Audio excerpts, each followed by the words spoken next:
Assalamualaikum warahmatullahi wabarakatuh.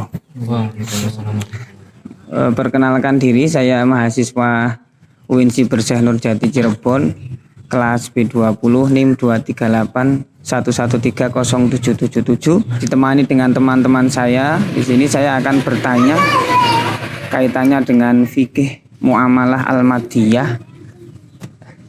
Ada beberapa pertanyaan yang akan saya tanyakan, dan sebelum saya tanyakan, mohon untuk teman-teman perkenalkan terlebih dahulu siapa namanya dan asalnya dari mana. Monggo yang Mas duluan. Baik, perkenalkan, nama saya Muhammad Alfiansyah, biasa dipanggil Mas Alfian gitu. Saya berasal dari Klaten, Jawa Tengah. Harinya? Perkenalkan, nama saya Yusuf Ahmad Maulana, biasa dipanggil Yusuf, asal saya dari Bantul. Baik, terima kasih. Silahkan dijawab ya, bergantian. Pertanyaan yang pertama, apakah Anda pernah melakukan transaksi di all shop, misal seperti di Shopee atau di TikTok dan sejenisnya? Pernah menggunakan Shopee, TikTok juga pernah. Masnya gimana? Saya juga sama seperti teman saya, juga pernah menggunakan Shopee dan TikTok. Pertanyaan yang selanjutnya, apa barang yang Anda beli pada aplikasi belanja online tersebut? Biasanya itu untuk kebutuhan sehari-hari ya. Jadi kayak sepatu, kayak baju gitu. Terus Masnya? Kalau saya misal di rumah niku terkadang membeli baju atau enggak jaket. Kalau di pondok sebagai santri terkadang juga membeli beberapa kitab. Baik, kemudian saya lanjutkan pertanyaan yang ketiga. Apa ada kemudahan yang Anda peroleh dari belanja menggunakan aplikasi online tersebut? Kalau saya kan biasanya kebanyakan itu menggunakan Shopee. Ya. Nah, kalau di Shopee itu gratis ongkir itu. Nah, ya. itu salah satu mempermudahkan untuk berbelanja itu. Berarti yang diambil itu ya, gratis ongkirnya itu. Itu. Ya. Terus Masnya? Kalau salah satu kemudahan yang saya peroleh dari berbelanja di online niku yaitu tidak perlu berangkat atau keluar rumah untuk berbelanja. Kita tinggal membuka HP, tinggal scroll nanti kita bisa memilih sendiri. Itu salah satu kemudahan yang saya dapatkan dari online shop. Berarti sangat membantu sekali gitu. Baik, ya terima kasih. Saya lanjutkan untuk pertanyaan yang selanjutnya. Apakah Anda pernah menggunakan fitur pay later, macam kredit atau pinjaman online gitu? Untuk pinjaman online atau pay later itu sejauh ini belum pernah. Belum ya? Belum. Masnya gimana Masnya? Kalau saya sama belum pernah juga. Belum pernah.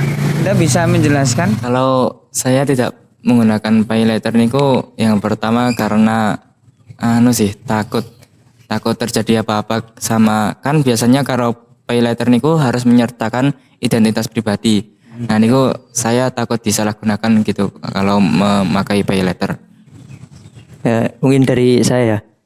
Nah, itu kenapa saya kok nggak pakai pay later atau pinjaman kredit, itu karena berdasarkan pengalaman teman saya.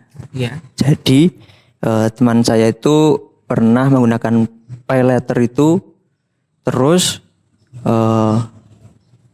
beliau itu setelah 1 minggu atau enggak 2 minggu atau 3 minggu itu dihubungin sama adminnya, istilahnya itu.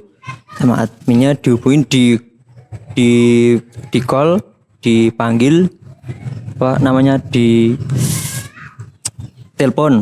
Nah, di telepon itu suruh kembaliin itu setiap hari.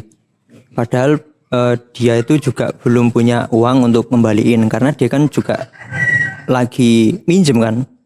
Terus dalam tenggat waktu 3 minggu itu dia itu belum bisa ngembaliin, tapi dari adminnya sana itu sudah istilahnya ngoyak-ngoyak gitu. Ya. Tuh. Jadi itu kenapa saya kok nggak pakai pay later, itu salah satu ketakutan saya itu. Oke, ini sedikit saja ya. sebenarnya segala macam transaksi apapun itu kalau dia mengandung riba, mengandung gharar, maka semua jenis transaksi apapun itu tidak diperbolehkan dalam hukum Islam. Nah, terkait pay letter itu diperbolehkan atau tidaknya ya nanti diarahkan ke situ.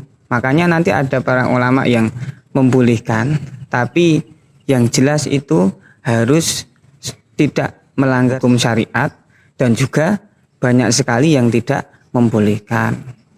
Karena apa? Karena itu kan sistemnya ada yang mungkin semacam kayak kredit, tidak cash gitu, dan nanti biasanya kalau tidak tepat waktu, pembayarannya telat, itu pinjamannya itu menjadi naik. Nah, itu yang tidak diperbolehkan.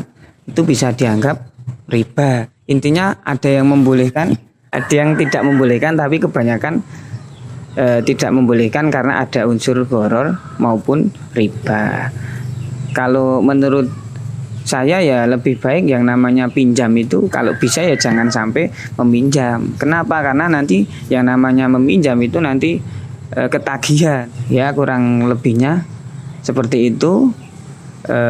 Dari saya, apabila banyak salah, banyak yang masih kurang, mohon maaf, dan terima kasih saya ucapkan untuk teman-teman saya, sahabat-sahabat saya yang sudah mau saya wawancarai. Assalamualaikum warahmatullahi wabarakatuh.